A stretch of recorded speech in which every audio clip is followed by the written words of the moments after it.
অবিভক্ত গোৱালপাৰা আক্ৰাছৰ উদ্যোগত গোলকগঞ্জত চিকিৎসা শিবিৰ বিশ্ব মহাবীৰ চিলাৰায় দিৱসৰ লগত সংগতি ৰাখি অবিভক্ত গোৱালপাৰা আক্ৰাছ কেন্দ্ৰীয় সমিতি ৰাতুল গোটৰ উদ্যোগত আজি ধুবুৰী জিলাৰ গোলকগঞ্জ আক্ৰাছৰ মুখ্য কাৰ্যালয়ত বিনামূলীয়া চিকিৎসা শিবিৰ অনুষ্ঠিত হয়।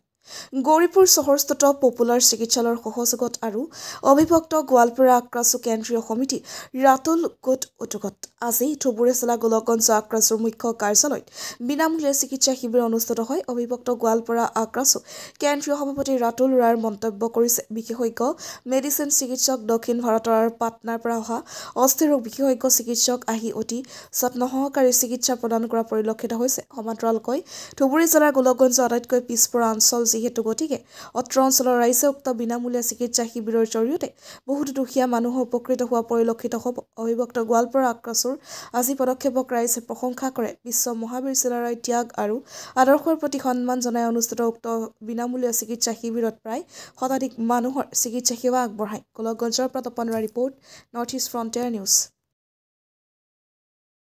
জাতীয় বীৰ বিশ্ব মহাবীৰ চিলাৰায় তেখেতৰ জন্মজয়ন্তী কালি 515তম বিশ্ব জন্মজয়ন্তী হৈ গ'ল।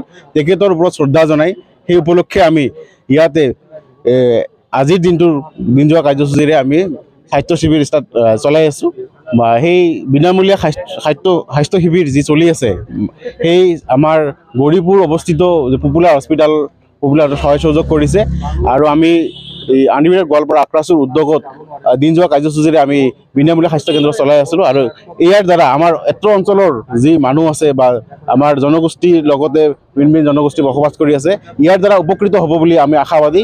আৰু 11টাৰ পৰা চলি আছে প্ৰগ্ৰাম, আপোনালোকে দেখা পাইছে ধুনীয়াকৈ চলি আছে আৰু যেতিয়ালৈকে শেষ নহ'ব চলিয়ে থাকিব দিন যোৱা কাৰ্যসূচীৰে। এইখিনিয়ে আজিৰ উদ্দেশ্য। হয়, চিকিৎসক ইয়াতে আহিছে মেডিচিন স্পেচিয়েলিষ্ট দেখাই পাইছে, তেখেতে আহিছে সাউথ ইণ্ডিয়াৰ পৰা আৰু এজন পাৰ্টনাৰ পৰা আহিছে অৰ্থপেডিক RJ সিং আৰু এজন আছে আমাৰ দুজন ডক্টৰ ইয়াতে আছে আৰু নাৰ্ছ ষ্টাফ আহিছে ইয়াতে। গোটেইখিনি যিখিনি ট্ৰিটমেণ্ট কৰা প্ৰি টেষ্ট গোটেইখিনি সুন্দৰকৈ হৈ আছে আৰু চলিয়ে আছে, আপোনালোকে গম পাইছে।